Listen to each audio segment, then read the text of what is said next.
Hey everybody, this is Master Gallon, guys. I'm bringing you my review of The Walking Dead, latest episode.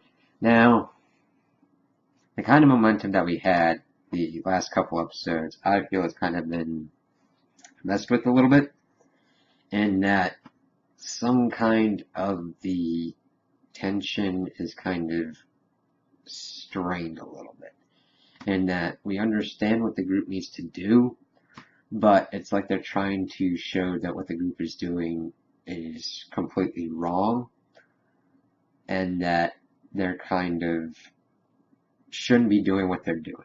Now, granted, they decided to hit the Saviors this week. See, they were able to figure out their plan, use one of the guys to find their base, and get inside. This was the first time that the group ever had a preemptive strike on someone. Every time before now, they had been reacting with the governor's people, Terminus, the wolves, everything. And it's almost like the show's like saying, this is wrong. And I'm like, they kind of need to do this. They have more than enough evidence at this point that the Saviors are not a group that can truly be reasoned with.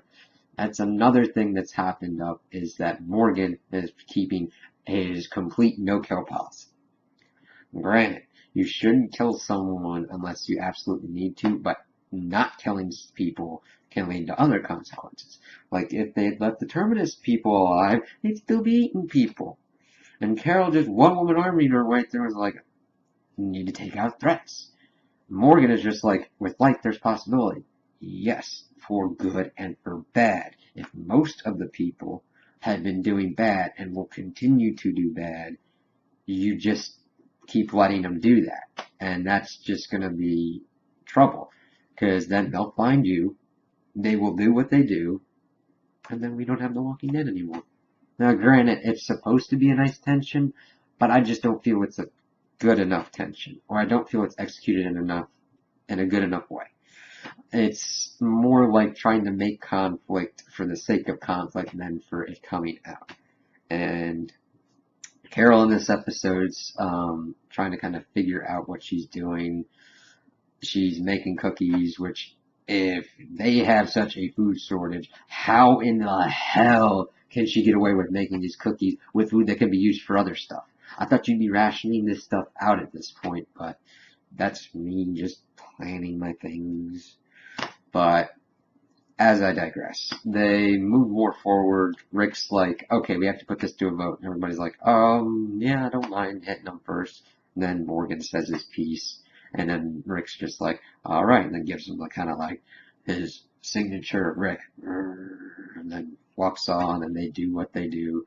They figured out that they would find some head that would look close to Gregory's, so that way they could sneak into the Savior's base of operations at this point, in which they think, and they're just going to wipe them all out. But from the way it looked, this was more of an outpost than their main base. So they successfully sneak in doing ninja style, and then we get to Glenn and one of the Alexandrians, and they're like, well, we both have neither killed people before.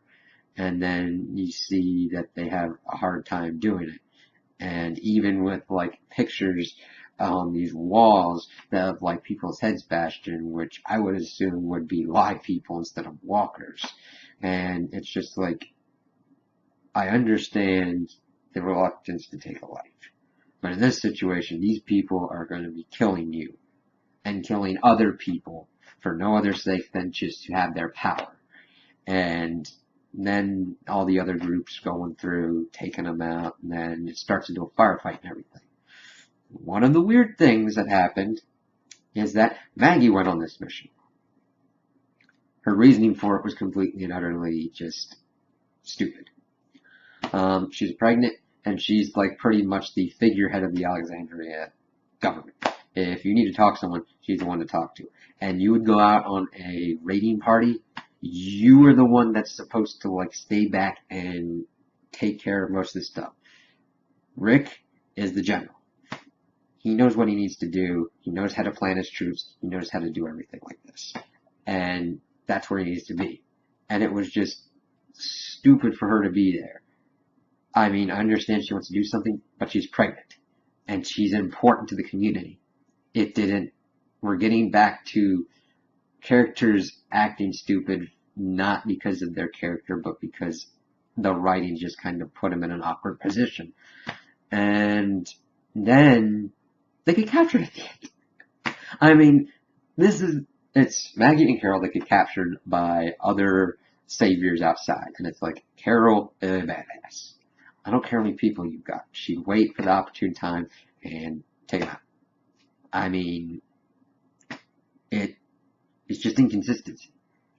And it's what I really had a problem with going up from the season premiere, but I was glad that the mid-season premiere fixed it, but it looks like it's just going to continue doing what it's doing. And I don't know how much longer I can take that because I've already dealt with Tyrese's death that was really weirdly handled, and Beth's death. That just, I'd have to do my own separate video on those two things, but this is not what I want from The Walking Dead or a show. So that's kind of where it's at. They got captured at the end, so the raiding group's got to figure out how to rescue them in the next episode. And then another thing I had in this was that Abraham broke up with Rosita, and the way it was done was kind of shoehorned in. It was like not really given its proper due. And I just think that more time should have been spent on that, or more emphasis put on that, if it was going to be included at all. So those are my thoughts on the episode. Tell me what you think in the comments. Like and subscribe. So yeah, I might be doing more of these, at least to finish out the season, but we'll kind of have to see. So thank you for watching, and have a nice day.